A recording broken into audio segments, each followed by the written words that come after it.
Hey, Blue Table fans, it's time for your studio update. No, it's not actually. It's a pretty slow news day. So instead, we're going to take a look at this Empire Mega Battle here, and I want to do just a little bit of analysis and talk about all the different possibilities.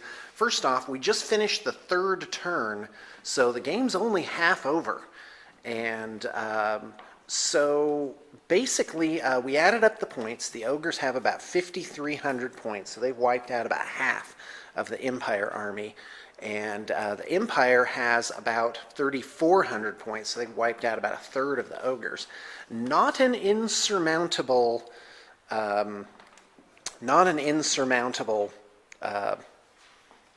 number. So really, we've got this side of the board fairly well locked down, because you got the Demigryph Knights coming up here. They're going to blow through these archers for sure, and probably do something against these guys in the following turn. They will probably not get an overrun because they'll be going that way, so these guys can turn and shoot them. Of course, top of the fourth is Empire turn, so if this one Demigryph Knight can get in there and just hold these guys up for a turn, then I think we're doing pretty solid. Maybe pick up these goblins at some point in time. This guy right here, this guy's a problem.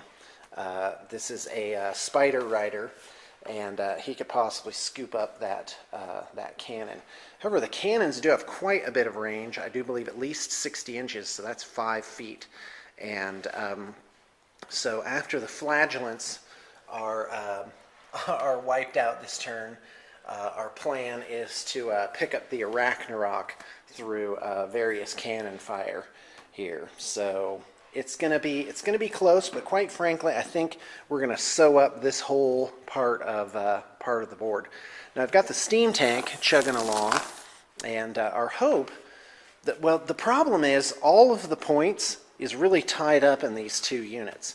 So the question is, how could we possibly break these two units and get them to flee? Huge impact hits from the steam tank could very well make this battle be, let's say it's 5d3, so that would be 10 impact hits at strength 6. So that could very well be 10 guys wiped out here. And even though they're steadfast, they do not have, as far as I know, a battle standard bearer or a general within range. So that is interesting. We've got all these oddball things: a Mangler Squig, the Doom Divers. We really didn't do a very good job of getting back behind the lines and picking up those war machines. In fact, if anything, we should have taken these Pistoliers. These Pistoliers should have just jetted all the way around. We should have tried to get them behind the lines. We do have two Gorgers here, and so those guys really are a problem. We're going to try and divert them with the Huntsman here as a throwaway unit, and hopefully get the Hellblasters. Obviously, this guy's going to be dead this turn. The Hellblaster's going to blow him up. But quite frankly, the Hellblasters really don't have any good targets within 24 inches, because these guys are locked in combat. If anything, we should march these guys out and see if we can't get a 6-turn charge on those bolt throwers. It's just such a tough call. These halberdiers could either fail hideously or pull off both of these as a kill. So that really is a toughie. Quite frankly, without magical aid here, I do see this unit as basically 1, 2, 3 ranks. And this unit has 1, 2, 3, 4, 5, 6 ranks. So we're probably not going to lose steadfast here.